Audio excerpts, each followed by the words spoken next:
when you started calling me, I was like, what is this about? I hadn't thought about this case. Honestly, I haven't thought about this case since then, probably. I had thought he had already been put to death. I just assumed. Today we're talking about the state of Texas versus Charles Don Flores, the trial to determine whether he was guilty of murdering Betty Black. We know what happened from thousands of pages of trial transcripts, but we also talked with the attorneys, with Charles Flores, and with one of the jurors who sat in the room. You just heard from him. His name is Brian, juror number 7. And so when he called me out of the blue, I was like, what's going on? We'll get to Brian soon, but first, let's go back to January 1999, when the prosecution and the defense are preparing for the trial. Jackie Roberts, her boyfriend Rick Childs, and Charles have all been implicated to some extent in the murder of Jackie's ex-mother-in-law, Betty Black. Jackie had a motive. Her monthly allowance had been slashed, and she knew there was a huge amount of cash hidden somewhere in the Blacks' house. She thought it was in the bathroom walls. She tells police that she drew a map to Betty Black's house and gave it to Rick the morning of the murder. She'll later deny this, saying she had drawn the map sometime before to give to the babysitter in case of emergency. But some people think that she was more involved than she let on. After all, why did the robbers mistakenly think the money was in the bathroom walls if she hadn't given them that idea herself? Here's Jeff Asherbranner, the former Farmers Branch narcotics officer. You heard from him in episode 1. Talking to Jackie, Gary Black's ex, she actually drew them a map. It was all over a drug deal Charlie Flores thought he got ripped off of. She was saying she was afraid that he was going to kill her, that she had to make it right. She told him she knew where the money was. She drew him a map to the house. She told him how they could get in, but they didn't find the money. But it was there. She drew him a map and everything, and we tried to file a case on her. Dallas County wouldn't take it. The DA's office wouldn't take it. Jackie will be a key witness in the trial against Charles Flores, but the jury will notably not hear from Rick Childs. As of 1999, Rick Childs is still in jail waiting for trial. He's writing letters to girlfriends, talking about a plea deal, and for some reason, he's not being asked to testify against his co-defendant. So Charles is the first person to face a judge and jury for Betty Black's murder, and the state is asking for death. At the risk of spoiling the story, I want to mention something important. Rick Childs will later admit in writing to shooting and killing Betty Black.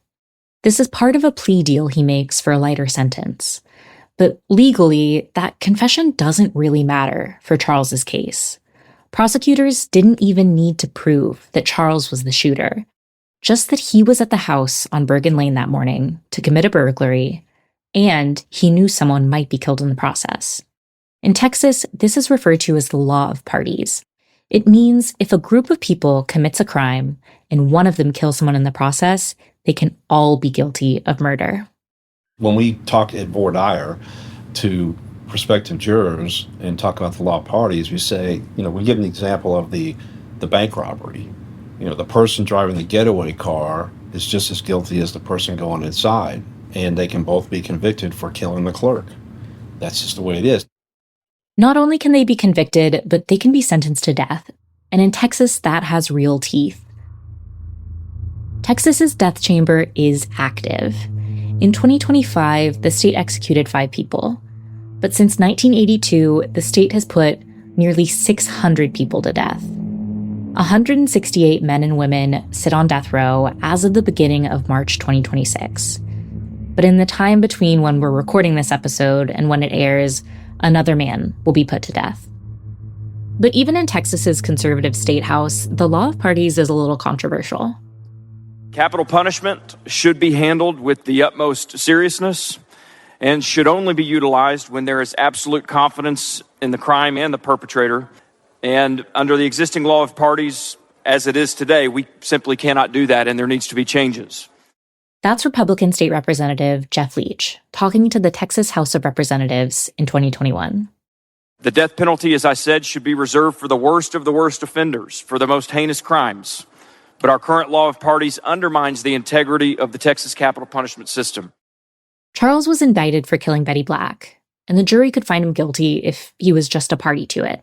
If he was there, intended to rob her, and knew someone might have been killed in the process. Again, it didn't matter if Charles wasn't the one who actually pulled the trigger. The potential jury members heard about this legal concept during jury selection.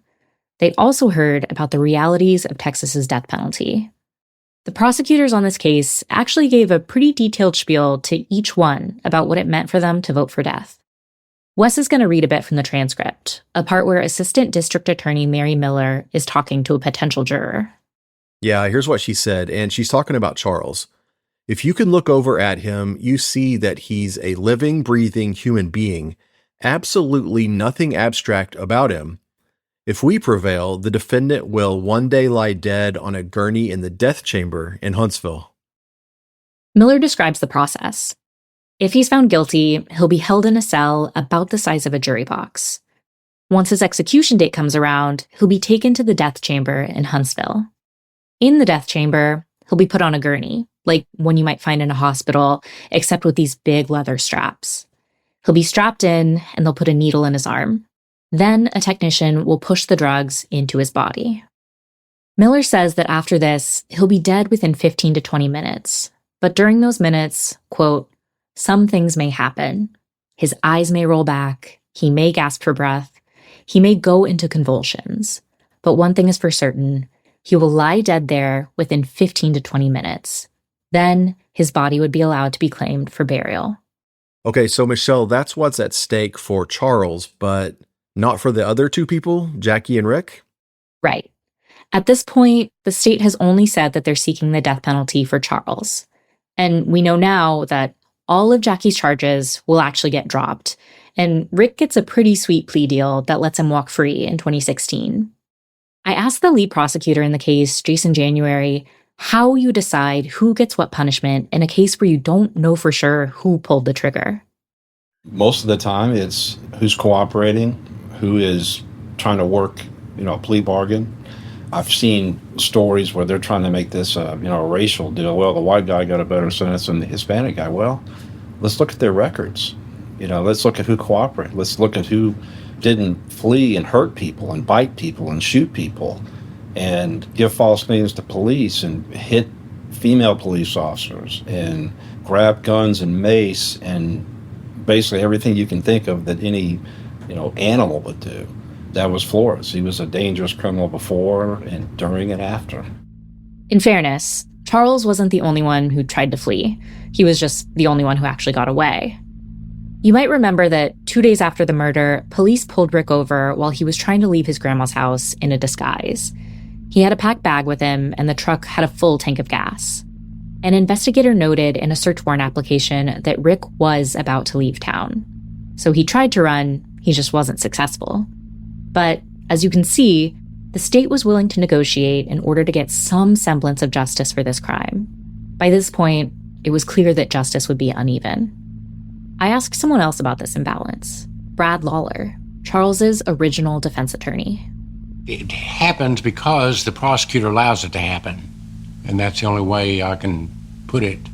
Jason January allowed the co-defendants to get away with what they got away with. From Free Range Productions and the Texas Observer, this is Season 5 of The Unforgotten, Riding Shotgun. I'm your host, Michelle Pitcher. And I'm Wes Ferguson. This is Episode 4, May the Record Reflect.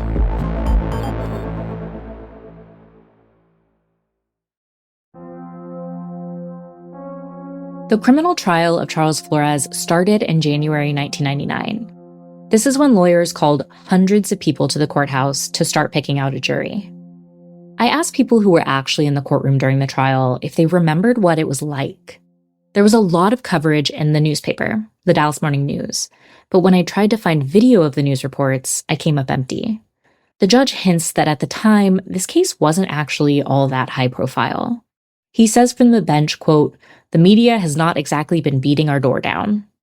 Judge John Nelms would hear the case. He'd been working in the legal system for 36 years by this point. For the state, the Dallas County DA's office sent over a team of prosecutors. Jason January is the lead, along with Greg Davis and Mary Miller. Charles had a court-appointed team, Brad Lawler and Doug Parks. In capital cases, jury selection is a little different, a little more intense. Each side is allowed to question potential jurors individually. They're trying to figure out if anyone has opinions that would sway them. Opinions about the case, about crime and punishment, or about the death penalty. In Charles's case, it takes over 2 months to sit a jury of 12 and an alternate. When the trial starts, Charles pleads not guilty. Then the state makes its case. In the absence of direct evidence, like fingerprints or an eyewitness to the actual murder, the prosecution had to piece together a picture of that morning. Here's prosecutor Jason January again. Direct evidence, meaning a witness saw, Richard Childs and or Charles Flores pull the trigger. They were on the inside, eating popcorn, watching the thing go down. Or if you had a video, that might be direct evidence. But everything else is circumstantial. January says relying on circumstantial evidence is a big part of prosecuting a murder case. Rarely did you have anything but circumstantial. And that's what makes murder cases the most difficult, is that your eyewitness is dead. About 24 witnesses will take the stand, but a few will be key. Jackie Roberts testifies that very first day, and she almost immediately gets caught in a lie on the stand. She says that she's been sober for 2 years, but then multiple people testify to doing drugs with her in that time. It's moments like this that Charles's lawyers jump on to discredit the state's witnesses.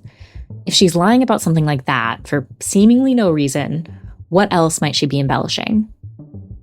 Jackie tells the jury her version of the story, but distances herself from the crime. Despite what she'd told police, she now says she hadn't actually drawn the map for Rick and Charles, but rather for a babysitter sometime before. She promises on the stand that she hadn't been offered any deal in exchange for her testimony. So, Jackie says that she didn't draw this map for Rick and Charles. She drew it for a babysitter. But does the map show where there's supposed to be money in the walls?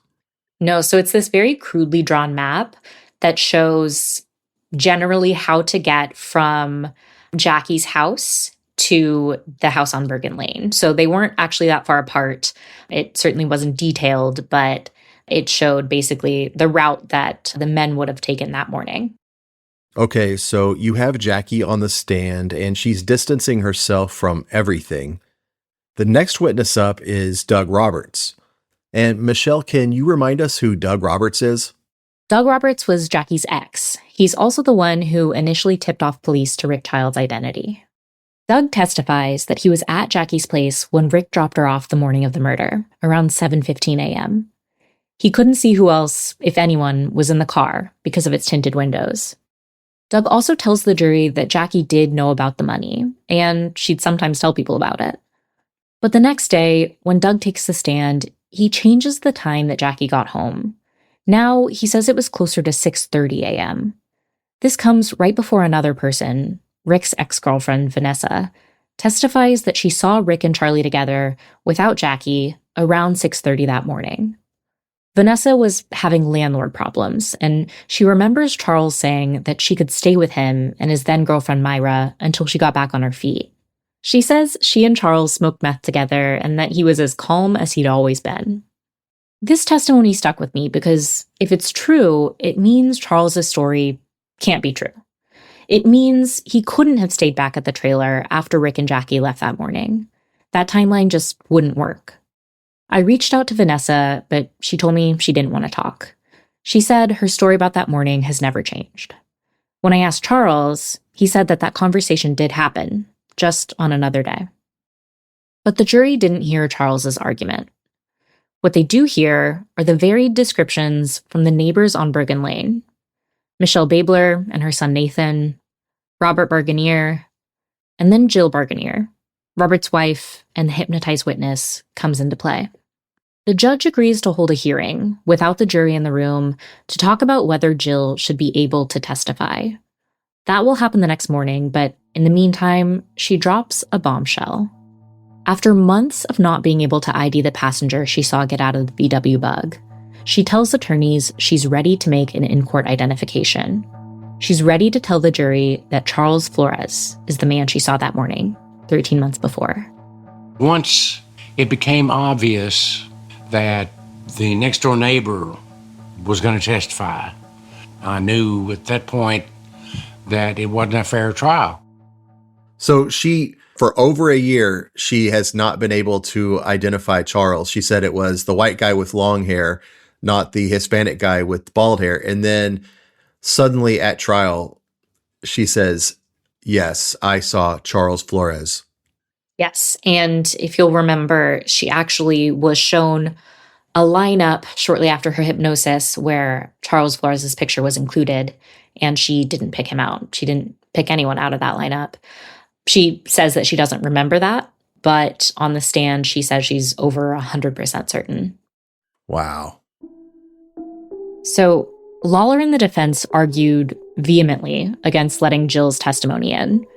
They said that any ID she provided was tainted, either by hypnosis or by over a year of seeing Charles's face on the news. But the judge allowed her to testify in front of the jury. She told them Charles was the passenger in the VW Bug and that she was positive. I just remember it feeling like, at least in the room, it felt like she was definitive. That's juror number 7 again, Brian.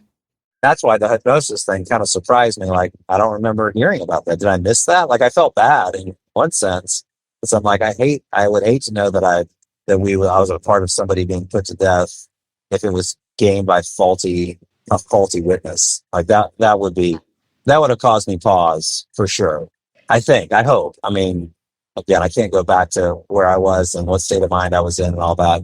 I think the most y'all would have heard was the judge saying, feel free to consider or not consider this witness's testimony. Investigative hypnosis was used. So it wouldn't have been a big issue that y'all were aware of at the trial. But you think that if you had noticed it or if they had made a bigger deal about it, you might have had more reservations about that testimony? I hope I would have, because I know that a lot hinged on that witness. And from just even going back and rereading some stuff, I felt like that was one of the main reasons why Charles was put away. Michelle, did the jury actually hear that Jill was hypnotized, or was that something they didn't hear about? So I went back through all of the trial transcripts after I talked with Brian, and most of the conversation about hypnosis happened when the jury wasn't around. Jill did mention that she was hypnotized when she was on the stand, so during questioning. And then the judge, when he was giving his super long spiel about legal definitions and jury instructions and logistics, did give the jury a note saying that if they had any reason to disbelieve her testimony because she had been hypnotized, they could just throw it out. They could not consider it. Like I said, it was part of a very long-winded speech, part of a very long trial. And like Brian said, it kind of flew over a lot of people's heads. Yeah, it would make sense. I mean, you're getting all this information thrown at you and then this kind of offhand reference to like, oh yeah, this witness was hypnotized. It's easy to see how that might slip through the cracks. At this point, we know how big of a deal that became. But the jury wasn't in the room when the lawyers were arguing back and forth about whether this sort of, game-changing testimony would even be allowed. So to them, it was just another witness speaking about what she saw that morning. To everyone else in the room, they knew the significance of what was going on. Interesting. Okay, hypnosis aside, there are a couple other big, compelling angles to the state's case. The jury also hears from 2 people who say Charles had confessed to them. His friend, Homero Garcia, told FBI agents that Charles told him he'd shot the dog. Also, remember Charles' girlfriend, Myra? Her dad, Jonathan Waite, also testified that Charles told him he was involved. 2 confessions from these 2 different people does seem pretty damning. You're absolutely right. And it's certainly more than some prosecutions are built on. But both Homero and Jonathan were complicated witnesses. Homero had traded guns with Charlie shortly after the murder, and he was afraid that he now had the murder weapon. Tests would later show that that wasn't the case, but Homero also had gun possession and other charges hanging over his head. He was forced to testify against Charles, and on the stand, he says he barely remembers that conversation with FBI agents. He'd been awake for about 4 days on a meth binge. The bottom line is that dude was a little bitty dude. He was I think 5'2" or 5'3", maybe 120 pounds, and he was scared of prison. And January is giving out get out of jail free cards. I reached out to Homero, but never heard back. Myra's dad, Jonathan Waite Sr., died in 2012. But back in 1998, he was a drug user himself, and he had only met Charles a few times. His story of the alleged confession, that Charles showed up at his house one night, unprompted, and asked for a ride to an auto parts store, that he spilled some incriminating details to this man he'd met less than a month earlier, didn't make much sense in this context. His girlfriend's dad, someone he barely knew, would have been an odd choice of confidant. Jonathan Waite also had a history of snitching. He'd been in witness protection before, after testifying in drug and murder trials. He had several known aliases. On top of these alleged confessions, the jury also hears about Charles's time on the run, which you heard about in episode 3. The flight to Mexico, the drunk driving arrest, the Parkland hospital fight, all actions the state will say point to Charles's guilt in the murder. Their narrative is, we had no other evidence, and it was just the one hypnotized witness, and this was all some big conspiracy or whatever against him because he's Hispanic. No, the guy was a known and convicted, had been to the penitentiary for robberies and drug dealing before. After 4 days of testimony, the state rests its case. Up next, the defense.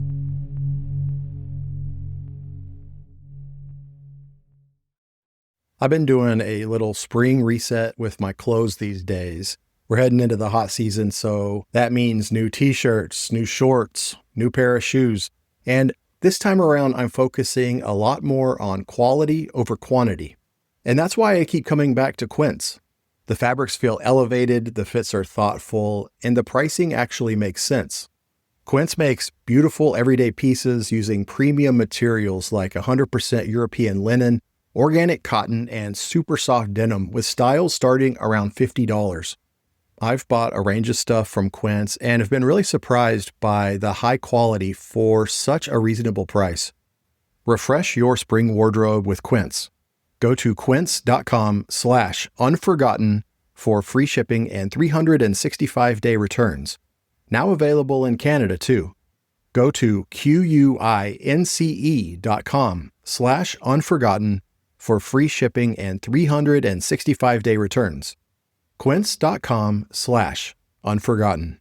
I've been really focused on my long-term health since I reached 40. I've been working out, trying to eat right, and I have found that GLP-1s have helped me a lot. Now with Brello, all that is even simpler. It's a wellness platform that's focused on long-term health, longevity, and performance. I love that it has clear upfront pricing and built-in support and accountability, and it's all in one simple platform.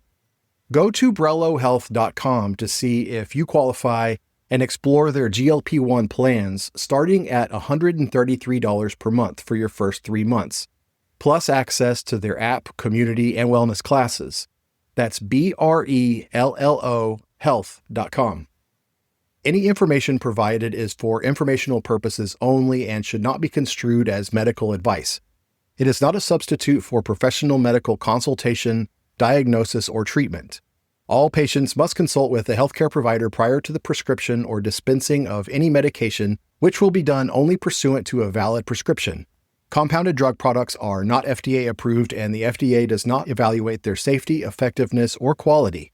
Patients are encouraged to discuss the risks, benefits, and appropriateness of any medications, including compounded products, with their healthcare provider before use. This is Michelle. Hello. Michelle, I'm Nancy. Nice to meet you. Yeah. Watch Nancy just take off the sea-wash. That's perfect. Saves time. Yeah. Thanks for letting me into y'all's home. Well, come on in here. I met Brad Lawler at his house in Dallas in October. This was more than 26 years after he was appointed to defend Charles Flores in his murder trial. Lawler had defended clients in capital cases before, and he'd previously worked as a prosecutor in the DA's office, so he was no stranger to the process. What sets a death penalty case for a defense lawyer? What sets it apart from other types of cases? Oh, gosh, it consumes you. Brad has a ring of white hair around his head and these steely gray-blue eyes, but he's not exactly intense. He sits back in his chair and has a slow, easy way of speaking. A couple years back, he retired after nearly 5 decades as a lawyer. He also did something he's never done before. He stuck his nose back into one of his old cases. He hadn't been necessarily dwelling on Charles's case in the decade since the trial, but an appeals attorney, Gretchen Swen, reached out to him, and he decided to make his concerns with the trial part of the record. He wrote and signed an affidavit last year, in 2025. In it, he says the state wasn't playing fair during the 1999 trial. They weren't turning over evidence. They were threatening potential witnesses with legal consequences if they didn't help the state's case. And they didn't disclose that there was a plea deal in the works with Rick Childs. They didn't disclose any conversations about exchanging leniency for testimony. He writes that January dropped charges against 2 witnesses after they testify, including Homero Garcia, Charles's friend who claimed he had confessed. But January didn't tell the defense about these deals. There's also an issue I want to get into. There was a freshly chewed piece of gum lying on the bloody carpet by the dog Santana. The state ran a DNA test and determined there was DNA from one man on the gum, but it wasn't Rick Childs or Charles Flores.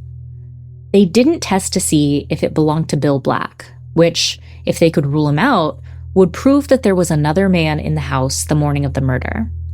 But Lawler couldn't push for this. He didn't even know the gum had been tested until he was cross-examining a witness in the middle of the trial.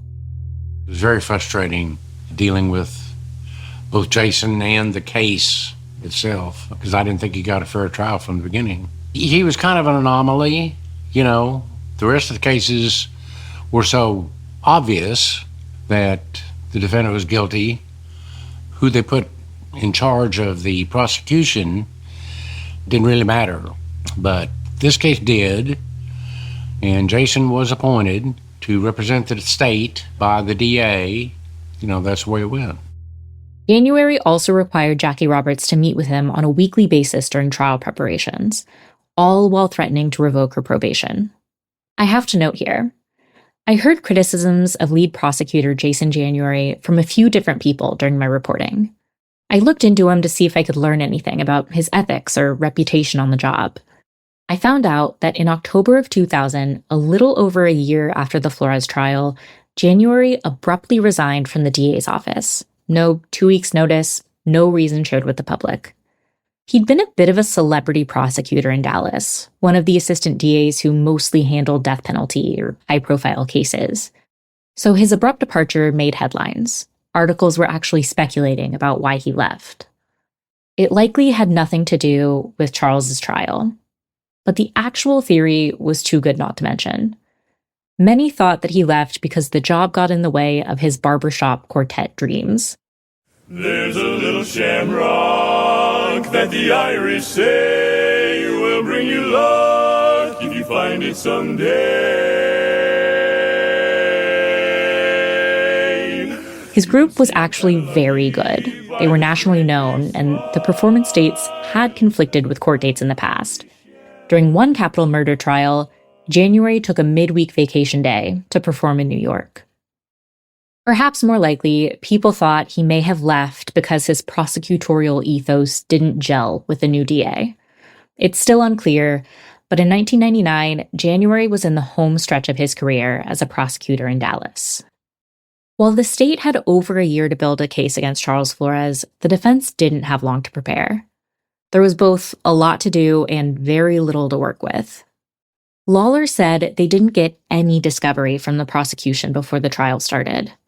They didn't have files from police investigations, witness statements, or transcripts of interviews with the co-defendants. Basically, they had no idea what the state was working with. The judge was pushing us to go to trial, and Jason was pushing us to go to trial. So there I was, kind of stuck. The case wasn't going to be easy to defend either. He was so guilty of burning up the Volkswagen that kind of overshadowed things. A lot was made of the fact that Charles, had burned the car and had fled to Mexico. And as I understand it, the state was saying that that was all evidence of his guilt because guilty people run. Mm-hmm. What do you think about, A, that argument, and B, like, have you seen that idea in other cases too? Yeah, I have.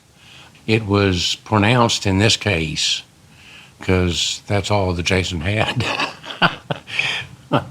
And it worked. So, what can I say? But according to Lawler, Charles was insistent that he wasn't guilty. It's common for people facing this sort of charge to negotiate instead of facing a jury. In Charles's case, it was especially risky because of all the crimes he had committed before and after the murder. Lawler knew a jury wouldn't find him sympathetic, but Charles still refused to seek a plea deal. But in this case, he was absolutely not guilty. There was no fingerprints, there was no DNA, no fibers, nothing that connected him to the offense at all, except these co-defendants. And then all of this came out after the trial. Jason had talked to one of the co-defendants on a weekly basis forever. And then he pulled this neighbor out of the air, out of thin blue air. She was a total surprise during the trial. Lawler's involvement in Charles's case after all these years is interesting for a few reasons. There was a moment in the original trial, during the defense's closing argument, when Lawler seemed to concede the point that Charles was at the house on Bergen Lane that morning, despite what Charles said. Lawler has talked about his closing arguments in recent years, saying his words were misunderstood, that he was so thrown off by the in-court ID by Jill Barganier that he wasn't clear. He was laying out an extended hypothetical. If the jury believed that Charles was there, it's a load-bearing if, they still shouldn't find him guilty of capital murder. Here's a quote from the transcript, where Lawler poses an alternate theory for why Charles fled to Mexico. Could it not also be true that he was doing those things because he was there at the scene at the time of the murder committed by Rick Childs, that he knew that the Volkswagen was the vehicle that they had gone over there in, that sooner or later the police were going to figure out who did it, who was there, who was involved?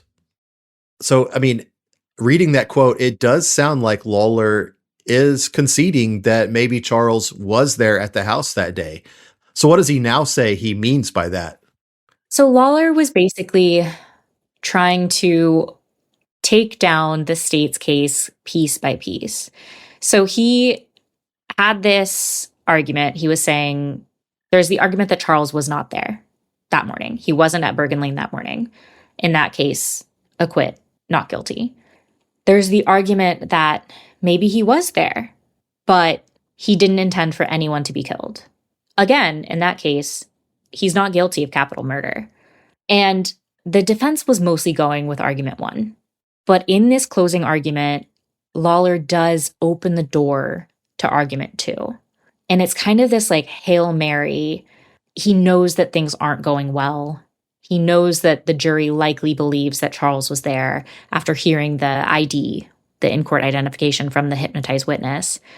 And so he's basically just asking them to remember that the state hasn't proven that Charles necessarily would have known that someone would be killed if he were there that morning.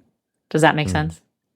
Yeah, it's if you can sense that the jury isn't buying the claim that Charles wasn't there at all, well, okay, yeah, time for plan B. Even if you believe that, which I'm not saying he was, but if you believe it, then these other things can also be true. Exactly.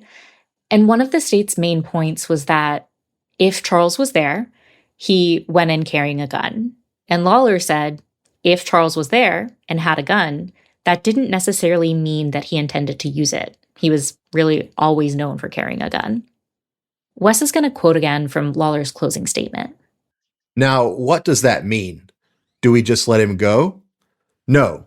Find him guilty of murder. Find him guilty of whatever you want to, but it's not capital murder.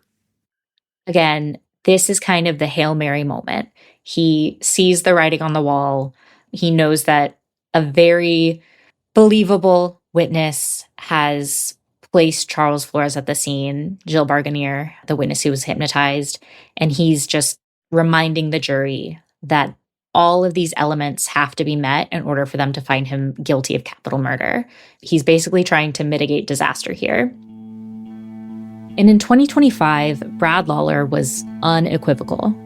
Charles has always maintained his innocence, but that was a confusing point to a lot of people back in 1999. You gotta be able to understand legal jargon and what they're saying, what the arguments are. This is Charles thinking back to those moments in the closing argument. Man, at the beginning, it was like they were talking in Greek. You know what I mean? And so, like, for instance, when Lawler got up there and how the hell did he say, let's suppose that Charlie was there or something like that.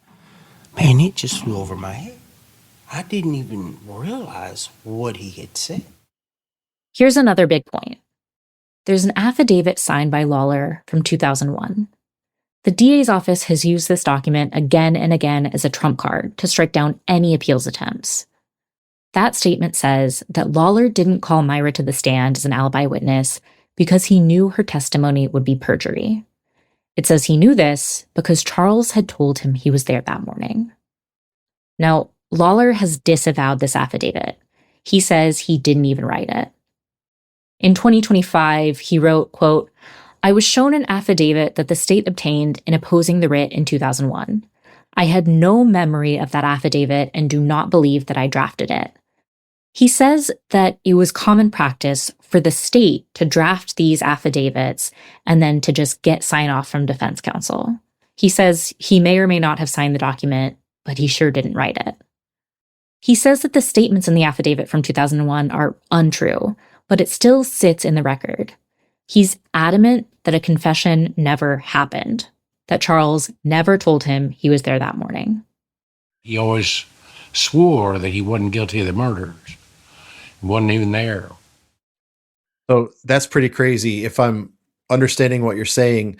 So the prosecution wrote this affidavit on Lawler's behalf, and then Lawler apparently signed it because it's his actual signature on the affidavit. But now he says, I don't remember that, and I definitely didn't write it. Exactly. So without getting too far into the weeds, this affidavit came from one of Charles's appeals. And in appeals, it's very common to claim that your defense counsel was ineffective.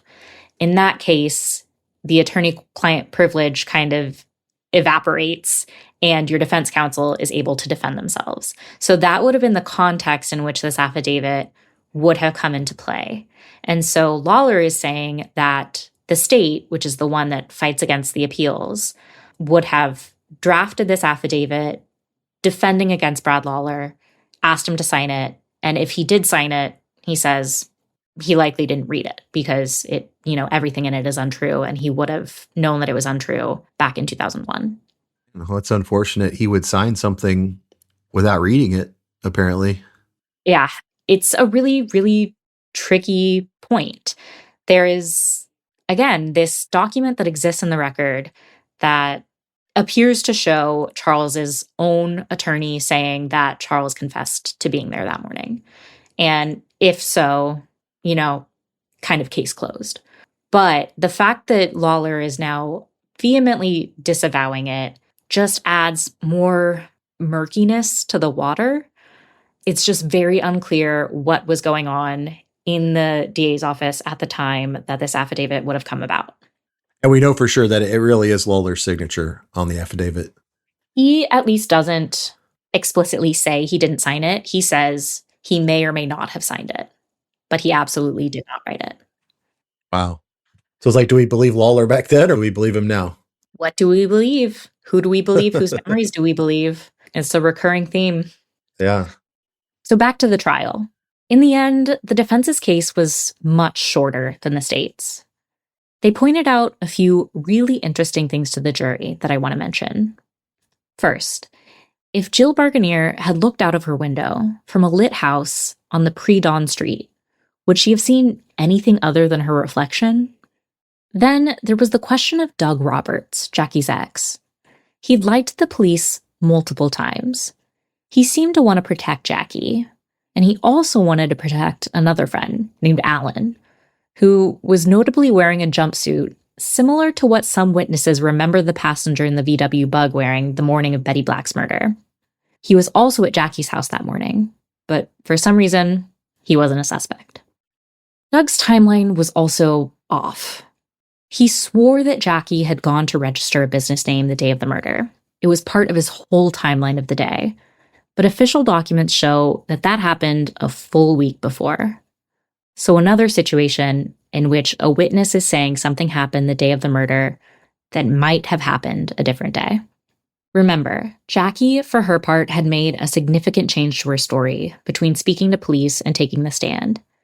She told police that she drew a map to the Blacks' house that morning, but on the stand, she denies it altogether, distancing herself more and more from culpability. So this friend Alan, I think this is the first time that we've heard about him, and he's wearing that jumpsuit. Does he have long hair? So it's actually really hard to get a good description of Alan Weaver from the documents that we have. So police did speak to him. He was one of the first people police spoke to. They tested his fingerprints. It's very unclear why he was ruled out as a suspect, as the passenger. But he was definitely someone who generally fit the description, was in the orbit, and we just kind of have no idea why he was ruled out. There was also a witness who cast doubt on the idea that the robbery was this spur-of-the-moment decision, a reaction to being shorted in a drug deal. Deborah Howard had dated Rick Childs back in 1997, and she testified this. 3 weeks before Betty Black was murdered, Rick asked her what she would do if she knew where some money was that was owed to her. What would she do, say, if she knew that there was $100,000 worth of drug money stashed at someone's parents' house? In criminal trials, it's the state's job to prove beyond a reasonable doubt that the defendant committed the crime. The burden of proof isn't on the defense, so it's not all that unusual for the defense's case to be shorter. Lawler believed that the state hadn't proven their case. So after bringing up these key points and calling a handful of witnesses, the defense rested. Then the judge explained to jurors what they had to do. First, they had to decide whether Charles Flores was guilty. It took them less than 2 hours to come back and announce their verdict. Here's juror number 7 again. It was a quick conversation, mainly because it just felt like such an open and shut case. Again, I think the only thing that would have caused us to pause a little bit more is if the hypnosis thing would have been chewed on a little bit more or brought to light. But I think because there was such little evidence of the fact that the defense admitted that he was there, it's just there was not anything that caused any of the people on the jury to pause. There wasn't anybody that was sounding an alarm of going, this guy, should we not convict him? It felt like an open and shut. That's what it felt like from what I remember. Now, the jury had another task. They'd come back to the courtroom for the second part of the trial to hear arguments for why Charles Flores should or shouldn't get the maximum penalty, death.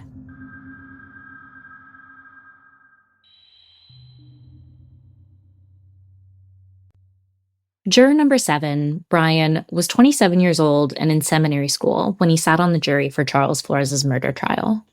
We're only using his first name because he's worried his involvement in the case could jeopardize his job. He didn't have many reservations about the death penalty at the time. He accepted it as the law of the land.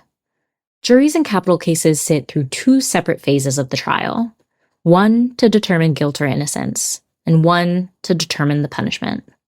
A lot of this second phase involves humanizing the defendant, introducing family and friends and character witnesses.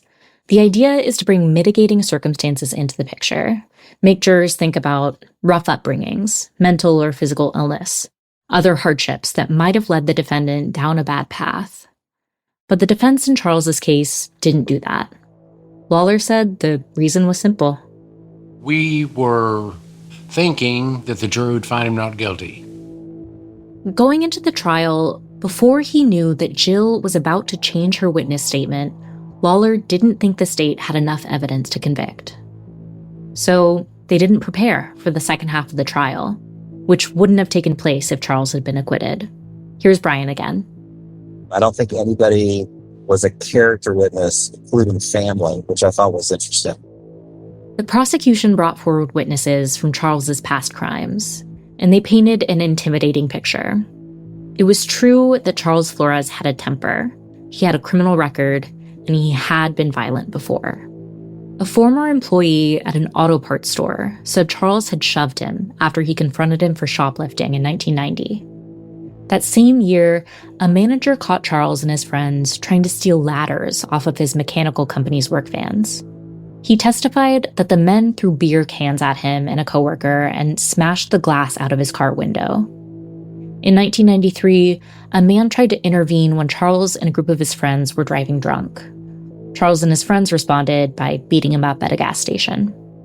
And from 1997, the most serious allegation, one with some open questions.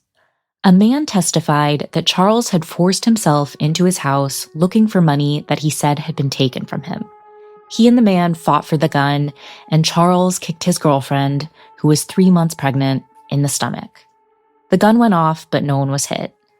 Both the man and the woman refused medical treatment that night, and they didn't make any written statements. The woman was never called to testify, even though she was at the courthouse. So what the man said on the stand was all the jury had to go on. It was strongly implied that Charles had caused the woman to have a miscarriage. The defense knew about the incident, but didn't know about this allegation. But they didn't have the chance to challenge the story. The couple said that they had medical records to back it up, but when lawyers asked the couple to produce these records, they said, sure, we'll go get them. And then they just never showed back up to the courthouse. The DA's investigator got hold of the medical records on his own, and they seemed to disprove at least part of the story. The only time the woman went to the hospital that year was when she hurt her tooth trying to open a beer bottle at work. She had had an incident the previous year when she was 4 months pregnant, and a friend threw her down a flight of stairs. Lawler knew how bad this implication looked, and he asked the court what he could tell the jury to undo the damage, now that they knew, quote, the testimony might be false. The judge didn't seem to think it would be a problem, and he refused to compel the couple back to the court for more testimony. He said that Lawler could mention to the jury that the couple never returned with the records, and that the claim about the miscarriage was, quote, unsubstantiated by the record, and I think that would cure any ill effect it might have. But as it turns out, you can't unring that bell. That is awful. And like you said, even if the jury is told to ignore that, I don't think I would be able to just put that aside. And it's really going to factor into how I view Charles when determining his sentence. 100%. And, you can clearly see that that was the case given the outcome of the trial. Like, he had a violent criminal history. He was on drugs. He was committing crimes. He was getting into fights. It's not like he was an altar boy who was plucked off the street. And that image, that idea that he's capable of something like this, so he must be capable of something else, is just like such a human reaction. It's such a human assumption to make. And it's hard to imagine that anyone who was in the room hearing that account was able to push that aside. To be perfectly honest, I think there will be a lot of listeners who are going to hear this and then it'll be like, oh, well, screw him, Mm-hmm. But then our job is to look beyond that, because we're looking at actual guilt or innocence here. Yeah. And I think that it's important to remember that you can be guilty of some heinous stuff. That doesn't mean that you should be wrongfully convicted of something you didn't do. And I think that it's a very reasonable feeling to just want justice in a situation like this, to want someone who could do something like this to get off the street. And I think that for a long time, that was the prevailing opinion, was that, any criminal will do. So it's important to remember the stakes, which include that if someone else was there that morning at Bergen Lane, they have walked free for 26 years, while someone else has been sitting in prison for their crime. After all of that vivid testimony of Charles's criminal history, it was painfully glaring to everyone in the room that the defense just wasn't offering up a rebuttal. Anything to make the jurors look past the criminal, the violent acts. Here's Brian again. I did not feel like the defense had much of anything, which was sad. And it was sad too. I mean, just the fact that the defense did not put out, it didn't seem like, at least from what I can remember, any shred or hope of, this is somebody who could be redeemed, from a society standpoint. It would have been nice to have something from a family member, I would have thought that there would have been something. While the jury was out of the room, the reason for this was addressed. Lawler alluded to it earlier, the tactic of threatening criminal charges against potential witnesses. Charles's parents, Caterino and Lily, were both under indictment for hindering apprehension after they allegedly helped with Charles's escape.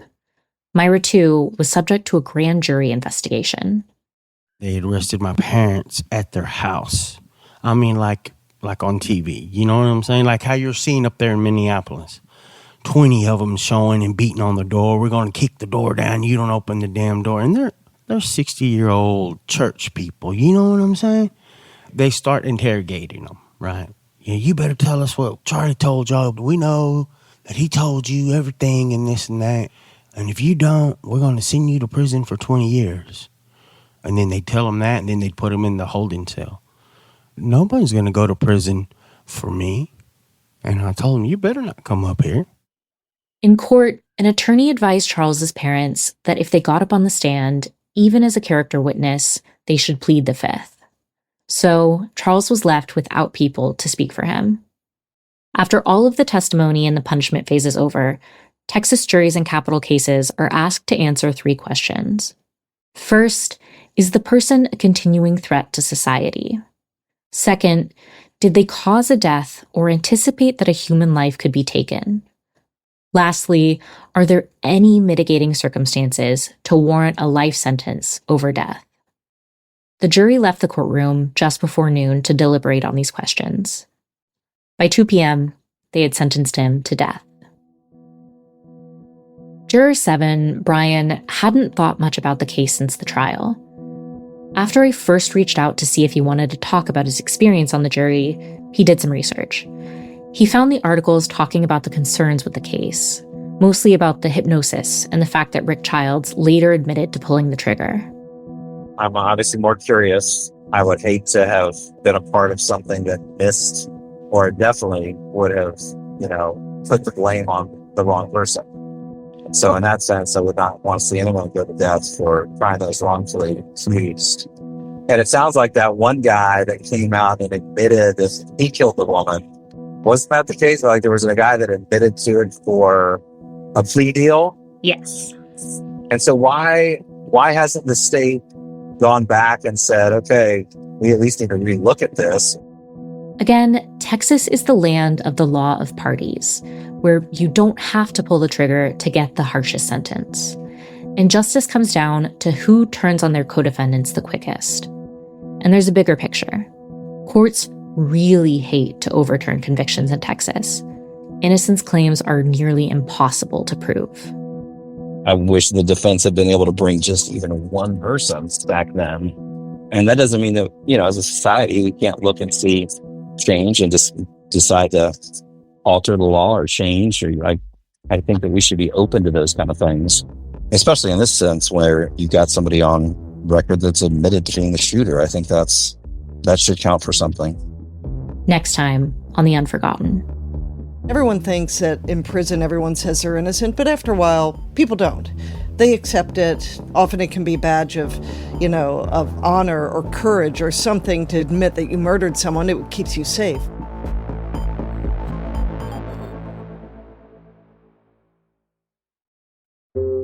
Thank you for listening to The Unforgotten, a free-range production. Season 5, Writing Shotgun, was created in association with the Texas Observer, and the season is written, reported, and hosted by Michelle Pitcher, a staff writer for The Observer. Editing by Aislinn Gaddis. Audio engineering and sound design by Austin Sisler with Eastside Studios. I'm executive producer Wes Ferguson. Stay up to date with us when you sign up for our newsletter at unforgottenpod.com.